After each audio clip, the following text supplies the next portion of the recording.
ఓటీటీలోకి వచ్చేసిన ఈ action thriller అడవిలో జరిగే ఈ గ్యాంగ్ వార్లో అసలు ఎవరు గెలుస్తారు?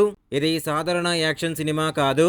ఏనుగుల దాడులు, అక్రమ దంతాల వ్యాపారం, గ్యాంగుల మధ్య పోరు, ప్రాణాల కోసం జరిగే పోరాటం చుట్టూ కథ సాగుతుంది.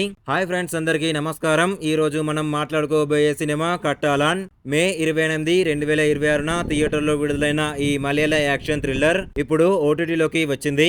ఈ మూవీ స్టోరీ ఏంటో తెలుసుకునే ముందు ప్లీజ్ ఒక లైక్ చేసి సబ్స్క్రైబ్ చేసుకోండబ్బా, థ్యాంక్ యూ. 1995లో జరిగే కథగా సినిమా మొదలవుతుంది. ఏనుగుల దాడులతో ఒక ప్రాంతంలోని ప్రజలు భయపడుతుంటారు. అదే సమయంలో అడవిలో అక్రమ దంతాల వ్యాపారం చేసే గ్యాంగుల మధ్య ఆధిపత్య పోరు మొదలవుతుంది.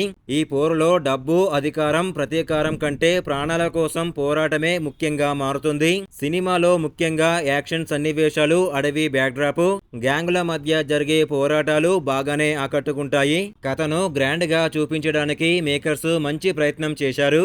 అయితే కథ విషయంలో మాత్రం అందరికీ ఒకే విధమైన అభిప్రాయం ఉండకపోవచ్చు. కొన్ని చోట్ల కథ కంటే యాక్షన్ కి ఎక్కువగా ప్రాధాన్యం ఇచ్చినట్లు అనిపిస్తుంది. సినిమా మేకింగ్ కి ప్రశంసలు వచ్చినప్పటికీ కథలో అంత బలమైన విషయం లేదని కొంతమంది ప్రేక్షకులు విమర్శించారు. టెక్నికల్ గా చూస్తే సినిమాటోగ్రఫీ చాలా బాగుంది. అడవి ప్రాంతాలను, యాక్షన్ సన్నివేశాలను బలంగా చూపించారు.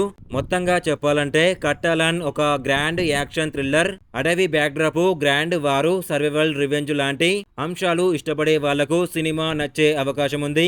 కానీ బలమైన కథ, ఎక్కువ టెస్టులు కోరుకునే వాళ్లకు మాత్రం కొన్ని చోట్ల నిరాశపరచవచ్చు. నా రేటింగ్ విషయానికి వస్తే 5కి 3 మార్కులు ఇస్తాను. యాక్షన్ మరియు థ్రిల్లర్ సినిమాలు ఇష్టపడే వాళ్ళు ఒకసారి ట్రై చేయవచ్చు. ఈ సినిమా మీకు ఎలా అనిపించిందో కామెంట్ లో చెప్పండి. ఇలాంటి కొత్త ఓటీటీ సినిమాల రివ్యూల కోసం కేబీఆర్ మూవీ రివ్యూ ఛానల్ ని సబ్స్క్రైబ్ చేసుకోవడం మర్చిపోవద్దు. ఇలాంటి బెస్ట్ మూవీస్ రివ్యూస్ కావాలనుకుంటే మన వాట్సాప్ గ్రూప్ లో జాయిన్ అవ్వండి. డిస్క్రిప్షన్ లో లింక్ ఇచ్చాను.